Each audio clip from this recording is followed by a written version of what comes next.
नमस्ते दोस्तों, मेरा नाम सोनिया है।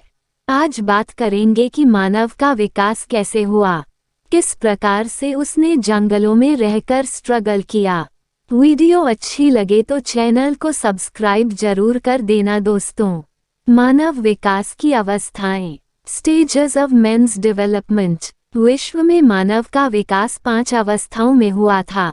यद्यपि ये सभी अवस्थाएं एक दूसरे से जुड़ी हुई है, फिर भी इनसे कोई सरल एवं सीधा संबंध नहीं है। मानव विकास की अवस्थाएं इस प्रकार थी। एक रामापिथेकस, इसकी पहचान निचले एवं ऊपरी जबड़े से होती थी, जिन से दांत भी दिखाई दे जाते थे। रामापिथेकस के दांत ऑस्ट्रेलोपिथेकस मानव से मिलते जुलते थे। ऐसा माना जाता है कि यह मानव 3.5 करोड़ वर्ष पूर्व जंगलों से निकलकर मैदानों में आ गया होगा। ऑस्ट्रेलोपिथेकस अफ्रीकन्स, ऑस्ट्रेलोपिथेकस अफ्रीकन्स, इसकी लंबाई 42 इंच से 50% इंच तक तथा वजन 40 से 70 पाउंड तक था। ये पीठ झुकाकर चलता था। इसके पैर छोटे थे तथा खोपड़ी मनुष्य की तरह थी। उसका चेहरा देखने से कपी की तरह थूथनदार था।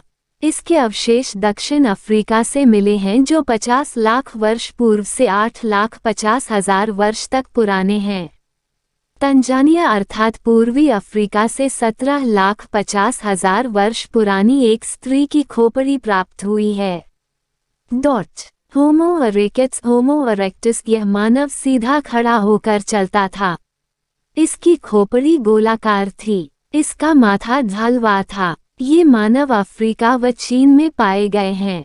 इनका काल 15 लाख वर्ष पूर्व से 7,50,000 वर्ष पूर्व माना जाता है। होमो मनुष्य का अस्थिपिंजर रिवर्ड जोनाथन का भाई ने केन्या से प्राप्त किए। नियांडरथॉल, यह आधुनिक मानव की तरह था और गर्दन झुका कर चलता था।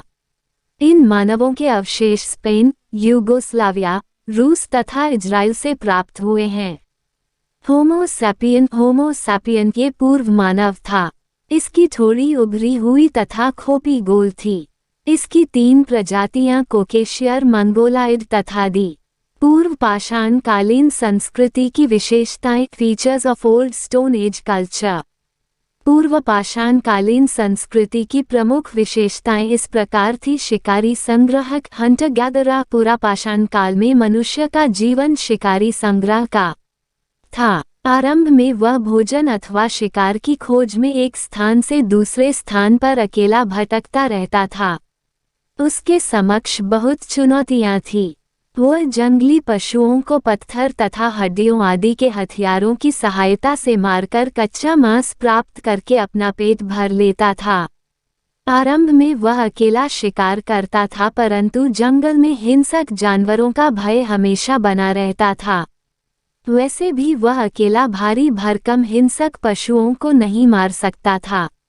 अतः उसने टोलियां बनाकर शिकार करना आरंभ कर दिया।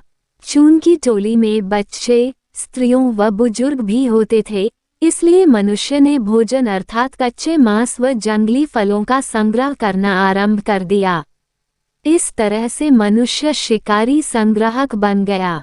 खान पान, फूड एंड ड्रिंक्स, जैसा कि पीछे वर्णन किया जा चुका है, पुरापाषाण काल में मांद भोजन की खोज में इधर उधर भटकता रहता था।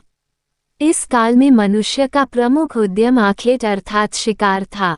वह पत्थर और जानवरों की हड्डियों के औजारों व हथियारों की सहायता से जंगली पशुओं का शिकार करता था तथा उनसे प्राप्त मांस को भोजन के रूप में प्रयोग करता था।